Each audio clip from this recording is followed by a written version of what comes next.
পরশুরাম সিরিয়ালের আজকের পর্বে দেখা যায় আরাধ্যা তার শ্বশুরমশাইকে বলে, বাবা আপনি এটা ভুল করছেন, আপনি জামাইবাবুকে আহত করে এটা খারাপ কাজ করেছেন, আমি দিদির সামনে দাঁড়াতেই পারছি না। তখন কাবির তাকে বুঝিয়ে টেনে নিয়ে যায় এবং তার শ্বশুরমশাই একজনকে ফোন করে বলে যে কোনো মূল্যে শিবপ্রসাদ গাঙ্গুলিকে মেরে ফেলতে হবে, তাতে যা হয় হোক। শিবপ্রসাদ গাঙ্গুলি, আমার মন বলছে আসলে পরশুরাম, শিবপ্রসাদ গাঙ্গুলি মরে গেলে পরশুরামও আর কোনোদিনও আসবে না।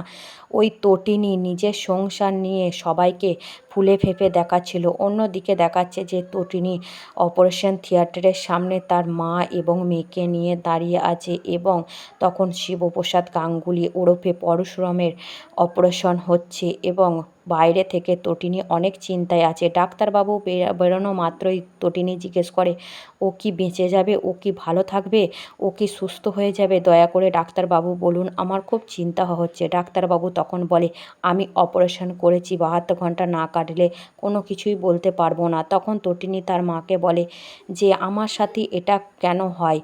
পরশুরামের ডিপার্টমেন্টের লোকজন ডাক্তারের সাথে কথা বলে এবং তখনই পরশুরামকে বেডে দেওয়া হয়। আর বেডে নিয়ে যাওয়ার সময় তটিনী তাকে দেখতে পায় এবং তটিনীর চোখ দিয়ে জল বেয়ে আসে এবং তটিনী পরশুরামের মুখটা দেখে তাদের পুরনো সংসারের স্মৃতিগুলো মনে করে। তার মাথায় আসে যে পরশুরাম, আমি কতটা খুশি ছিলাম আমাদের সন্তানকে নিয়ে, আমাদের কত সুখ দুঃখের মুহূর্ত আছে, আমি যে তোমায় কত ভালোবাসি সেটা তোমাকে কাকে বোঝাবো সেটাই আমি বুঝতে পারি না।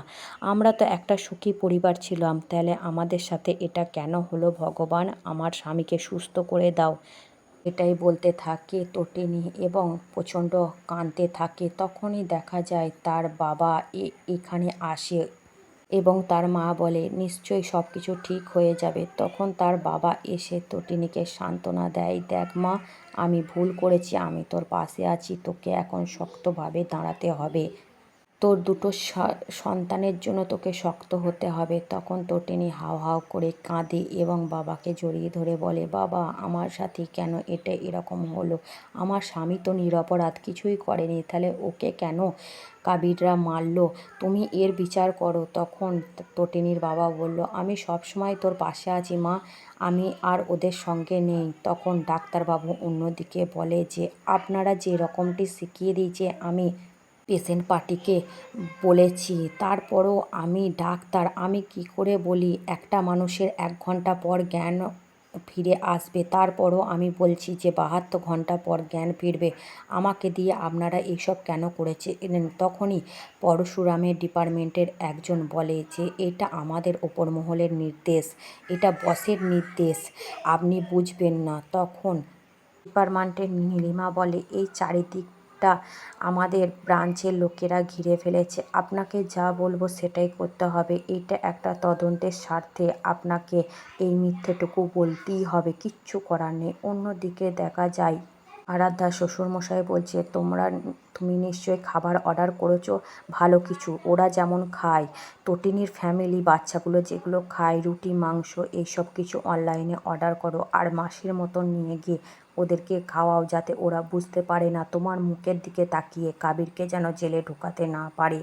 আজ থেকে তটিনী যা যা করতো, ওদেরকে স্কুল নিয়ে যেত, ওদেরকে খাওয়াতো, মায়ের পর তো মাসির থান, তুমিই তো এই কাজ করবে, তুমি ওকে স্কুল নিয়ে যাবে লাট্টুকে আর বাচ্চাগুলোকে, তখনই আমি লাট্টুকে ওখান থেকে তুলে নেব। তখন আরাধ্যা বলে, জামাইবাবুর এরকম অবস্থা, তারপরেও আপনি কি করে বলছেন বাবা যে লাট্টুকে আপনি তুলিয়ে নেবেন, লাট্টুর যেন কোনো ক্ষতি না হয়, আপনি এটা করতে পারেন না। তখন কাবির এসে বলে, তুমি যদি আমার সাথে থাকতে চাও এটুকু তোমাকে করতে হবে।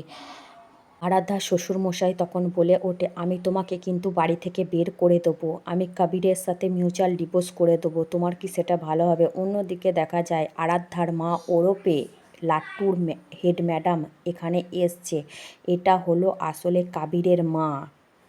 কাবিরের মাকে দেখা এতেই কাবিরের বাবা চমকে যায় এবং বলে, তুমি এখানে কিসের জন্য এসছে, তোমার কিসের প্রয়োজন আমার সঙ্গে, তোমার সাথে তো অনেক দিন আগেই সম্পর্ক চুকে বুকে গেছে। তখন কাবিরের মা বলে, এই তো আমাদের সম্পর্ক নতুনভাবে শুরু হলো, কেউ থাকুক না থাকুক, আমি সবসময় তটিনীর পাশে থাকবো। কারণ আপনি নিজেও বুঝতে পারছেন না আমি কত বড় উইটনেস হয়েছি। ছেলেটাকে তো সারা জীবন অধঃপতনে ঠেলে দিয়েছেন। তখন কাবির বলে, আমার জীবনে আমার মায়ের কোনো প্রয়োজন নেই, আপনি এখান থেকে বেরিয়ে যান। তখন কাবিরের বাবা বলে ওঠে, তুমি এখান থেকে বেরিয়ে যাও। তুমি কি চাইছো আমি কিছুই বুঝতে পারছি না, পরিষ্কার করে বলো। তখন কাবিরের মা বলে ওঠে, আমি কিন্তু স্কুল যাবার সময় সেই প্রত্যক্ষ সাক্ষী, আমি সমস্ত দৃশ্যটা আমার চোখের সামনে ঘটেছে। আমি যখন স্কুল যাই তখন দেখা যায় একটা রিকশায় চেপে শিবপ্রসাদ গাঙ্গুলি সে তার বাড়ির দিকে যাচ্ছিল, আর তখনই একটা আইসক্রিমের ভ্যান থেকে বন্দুক বের করে তাকে গুলি করে এবং শিবপ্রসাদ গাঙ্গুলির গুলি দুটো লেগে বুকটা ঝাঁঝরা হয়ে যায়। এইসব দৃশ্য সাক্ষী প্রত্যক্ষ প্রমাণ দেখেছি আমি। এবার বলুন আমার সাথে কিভাবে লড়াই করবেন, আমাকেও কি গুলি করে মেরে দেবে? তখনই তার মা একথা বলে এখান থেকে চলে যায়। আর তখন কাবির বলে ওঠে, আমি সবার সাথে লড়াই করতে পারবো বাবা, কিন্তু আমি নিজের মায়ের সাথে কি করে লড়াই করব? আমি তো মায়ের কোনো ক্ষতি করতে পারবো না, জ্ঞান তো।